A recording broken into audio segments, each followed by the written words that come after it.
Baiklah, kami dari kelompok 2 yang beranggotakan Taki Nabila, Putri Norsara, Zikrina Maghfira, Nurlita Febriani, dan Afrianda Chandra akan menjelaskan tentang preference. Pengertian preference.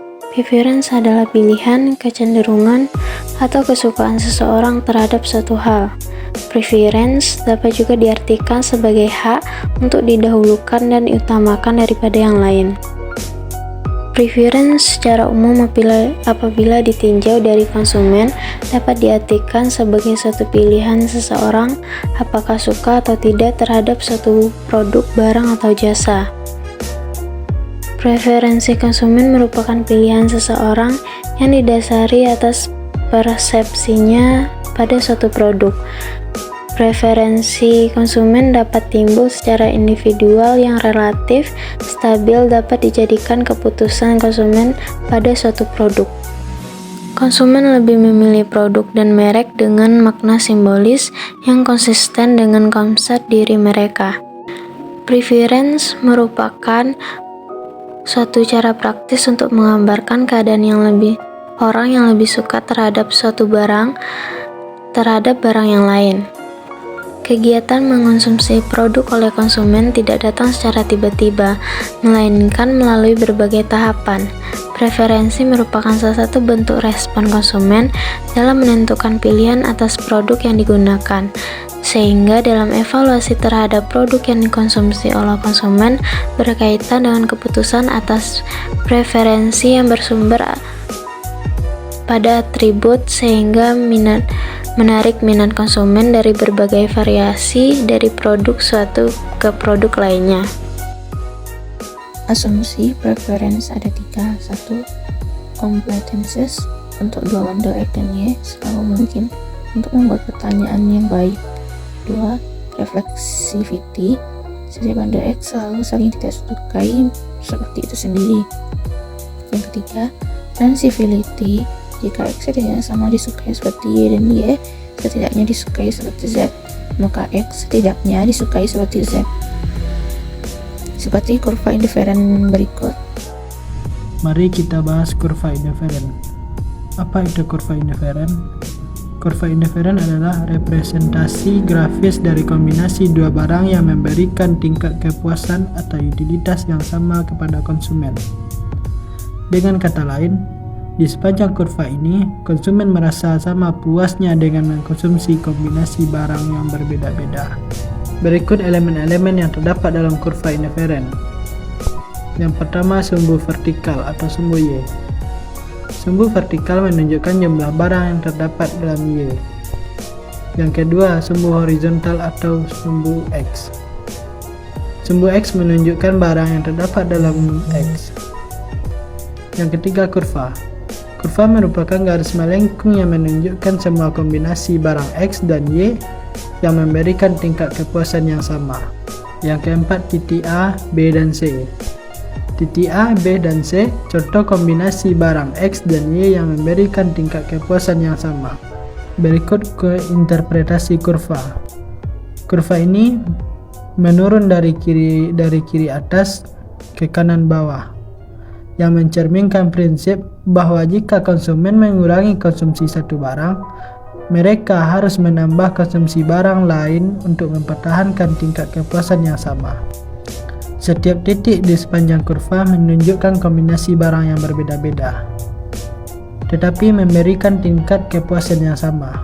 Misalnya, titik A mungkin mewakili lebih banyak barang Y dan lebih sedikit barang X, sedangkan titik C mewakili sebaliknya. Namun, konsumen merasa sama puasnya di kedua titik tersebut.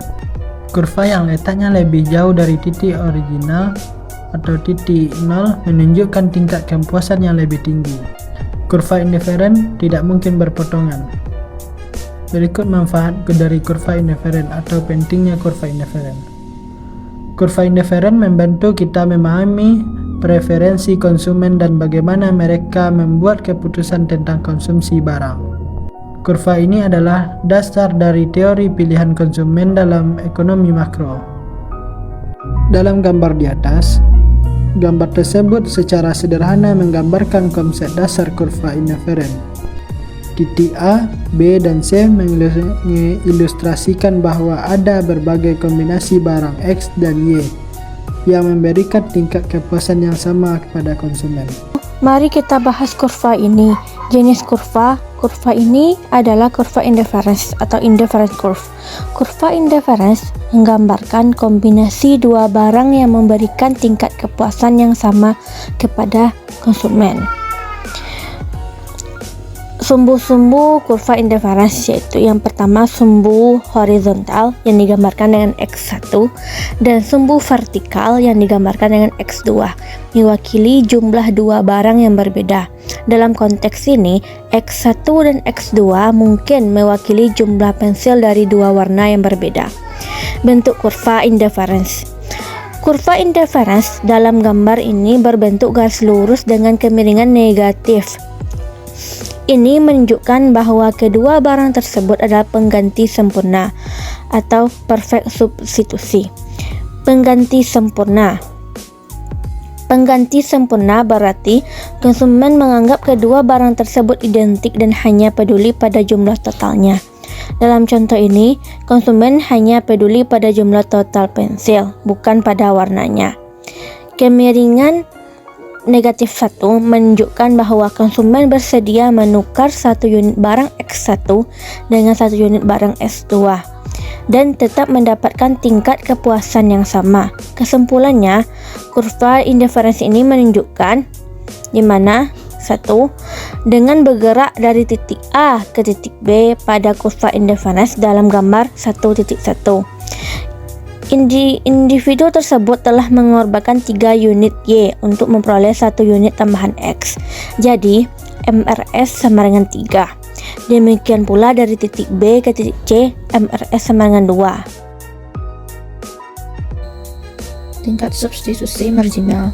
Tingkat substitusi marginal atau marginal rate of substitution adalah jumlah barang Y yang rela dikurangi atau dikorbankan oleh seseorang konsumen agar memperoleh lebih banyak atau tambahan barang X. Pada MRS, X dan Y masih tetap berada pada kurva indiferen yang sama. Seperti gambar berikut, tingkat substitusi marginal. Perilaku MRS. Kurva ketidakpedulian atau pengganti sempurna ditandai dengan fakta bahwa MRS konstan pada min 1. Kasus netral ditandai dengan fakta bahwa MRS ada di mana-mana yang tak terbatas. Preference untuk perlengkap sempurna ditandai dengan fakta bahwa MRS adalah 0 atau tak terhingga, dan tidak ada di antaranya.